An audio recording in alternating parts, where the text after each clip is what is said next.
Nothing like an afternoon thunderstorm.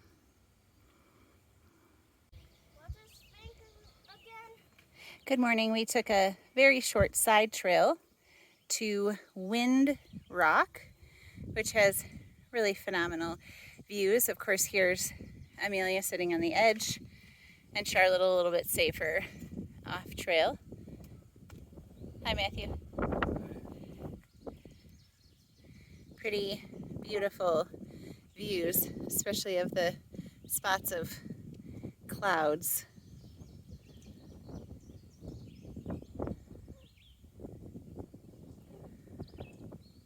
Happy Sunday. Today is May 15th, and we are about nine miles into our day, 9.5. We have about 5 more to go to get to the next shelter, but we are climbing up pretty steep, 1,900 foot climb here, but we are going up to Kelly Knob. So for those of you who may have remembered, Kelly Knob kicked my butt in Georgia. I cried on the way up, I cried on the way down. It was pouring rain, it was fog, it was freezing. Our rain gear failed, our tent fly had failed, everything was soaked. So I will tell you, I'm a little apprehensive about climbing Kelly Knob this afternoon. It is sprinkling a little bit. The sky is kind of dark, if you can see. It's blue and sunny behind, but we are getting sprinkled on, so we have our pack covers on. This is Kelly Knob 2.0. Let's see how it goes. So we're a third of our way up the mountain, and it's really hot and it's really muggy, and we are here filtering water, but this is what the girls have decided to do. A little bit of monkeying around. Well, there is the Blue Blaze Trail to go to the top of Kelly Knob. We are not going. It did rain, just like Kelly Knob in Georgia, and Charlotte cried because she's hungry for dinner. So tears and rain, Kelly Knob, once again. I hope there's not another one. Good morning. We were lucky enough to have 2 rounds of trail magic today from our friend R.'s friend. He lives locally here, and his friend came and she had oranges and trail mix and water, and then Longhorn, who had a pop, cold pop, which we've been talking about for quite a while, and some fruit. And we've now walked to the Kefir Oak. The Kefir Oak is the largest oak tree in the southern part of the AT. It is absolutely enormous. Amelia would really like to climb the branches, but I'll show you. I don't think anyone is going to be able to reach her up that high. R.'s friend told us it took 9 Girl Scouts to be able to reach around this tree. So just to give you perspective on the size of this oak, the family cannot even come close to reaching halfway around. Here is the Kefir Oak. How big the Kefir Oak is, and still healthy. And then Amelia pointed out, as we have been standing here, there are cows right there. We are on top of Sinking Creek Mountain. It's been a day of some cool sights. The huge oak tree, and then these are called Bruiser's Knob cairns. There are a number of them. This one is the one that appears to be the most organized. The app says they think they were built by farmers, but this one is very cool, very organized. Some of the other ones, I don't know if you can see there, are just kind of piles of rocks like this or like this, but this one is extremely organized.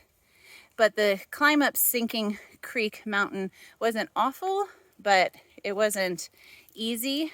Longhorn, who had some trail magic for us this morning, Cold Pop, which we had been talking about wanting at the shelter this morning, told us that the trail maintenance crews, who are just invaluable to the entire Appalachian Trail, put in 200 stairs, but we think that they added 200 stairs to the 1,200 that were already there because it felt like there were 1,400 stairs.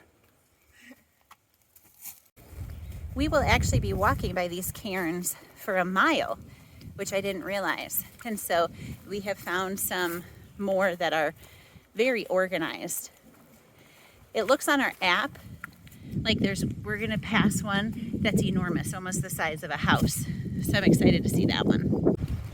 We really have been in a cool stretch of trail today with some really neat things to see. And we are currently at the Eastern Continental Divide here on Sinking Creek Mountain. You have the split between the water that runs to the Gulf of Mexico and to the Atlantic Ocean. Oh, plus, I don't know if you can see, but there's actually a little heart rock that someone has placed on top of the sign.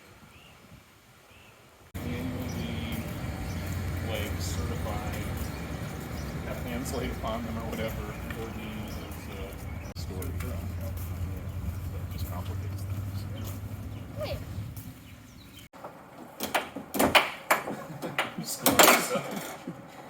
It's an epic showdown.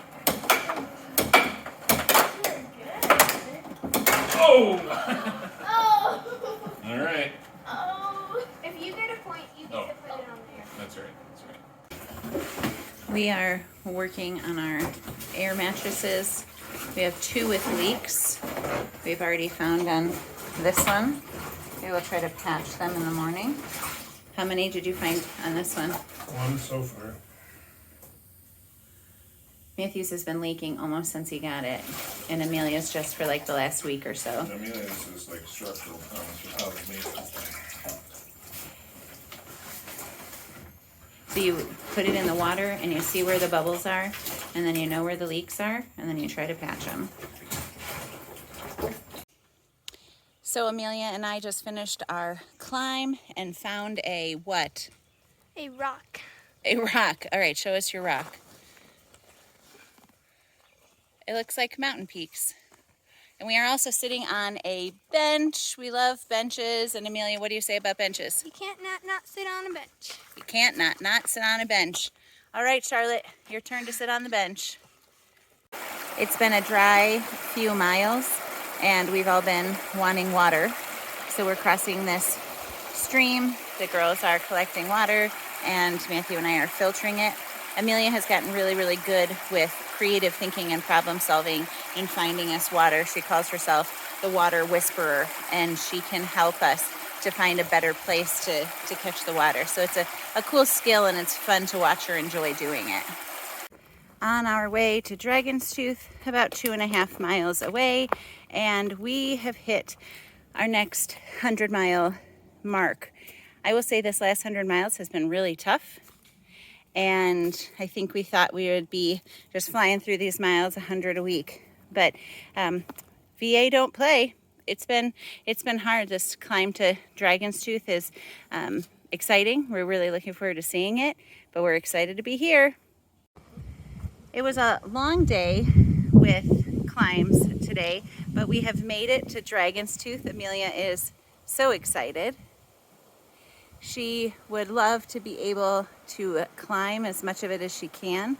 I don't think we'll let her go all the way up there to the top, but it is it's a cool sight. It's a really great view from the side here out into the valleys. We're not 100% sure where we're going to camp. We may just choose to camp here. We'll see. There's the top of the tooth.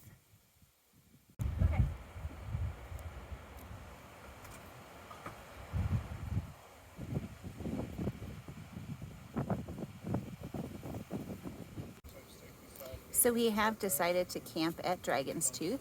It is right here behind me. There it is. And I showed you the new bags that my mom made for us, and I thought I would show you how we use them with our freeze-dried food. So I am cooking dinner while the rest of the family sets up our tents, and I'll show you what that looks like. This is our stove and kettle setup. we decided to never cook in our kettle, and so we only use it to boil water. And so we have this great silicone collapsible. It's metal on the bottom so that it's safe in the heat, and we use that, and this just boils the amount of water that we need. And then I will take our meals. Here are our meals. Tonight we're having spaghetti with meat, and I've measured out the water that goes into there. And now I'm going to put it in each container.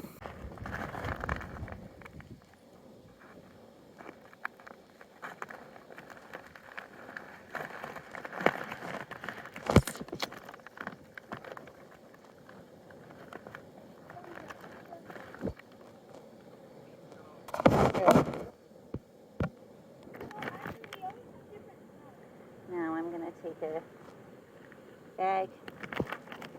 This one is Amelia's.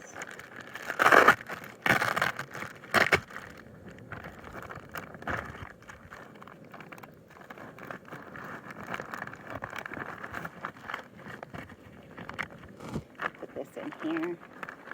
And then we have these binder clips that we used. And it'll hold it here to the lid. And then when I pour the hot water in, I will actually use it to close this. I slip it in the bag, we Velcro it, and we wait for it to do its thing. And probably only takes about 5 minutes with the dehydrated meals to cook and be ready to eat. So here's how our pot looks like when it's collapsed, and this is the measuring cup that I used. That's what it looks like. And then the lid goes on, and then there's a rubber band that holds the lid on that I put over the top. And because we do not cook in this, and the only thing that we use in this pot at all is water, this can go under our tent fly and does not smell like food. And there's all 4 of our meals set up like little soldiers. And here's where Amelia's eating. Hold up your food. There it is, spaghetti. Here's where Charlotte's eating. Show us your spaghetti. And what are you adding into yours? I'm going to add some chopped onions in. We found some chopped onions at a hostel, and those are some of her favorites. So spaghetti with meat with chopped onions. Amelia added in some bacon and some kind of crispy onions. We also have some pepitas, some pumpkin seeds, and some sunflower seeds for just some added texture and protein for dinner. We are at the famous McAfee knob, and Amelia has already had a couple pictures taken, but now she would like to try a jumping picture. So she's going to do a practice right now, and then I'm going to try to see if I can get her picture. Ready? Give it a try. Nice. It is a hot, hot day.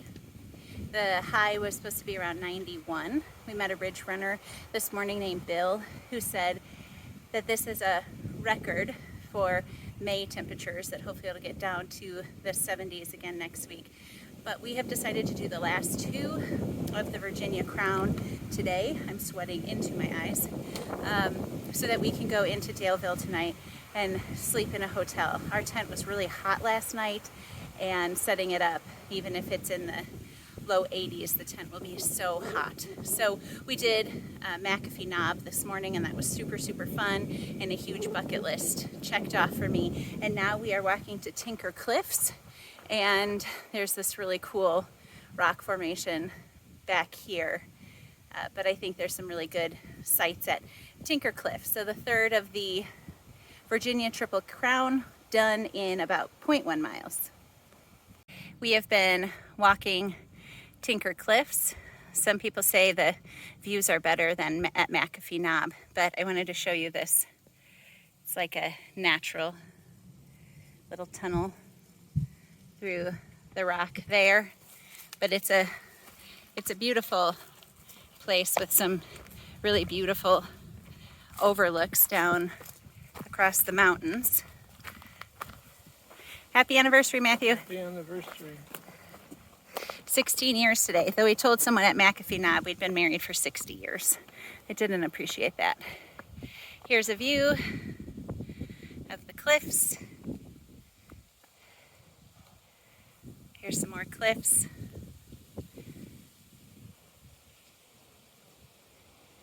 Beautiful.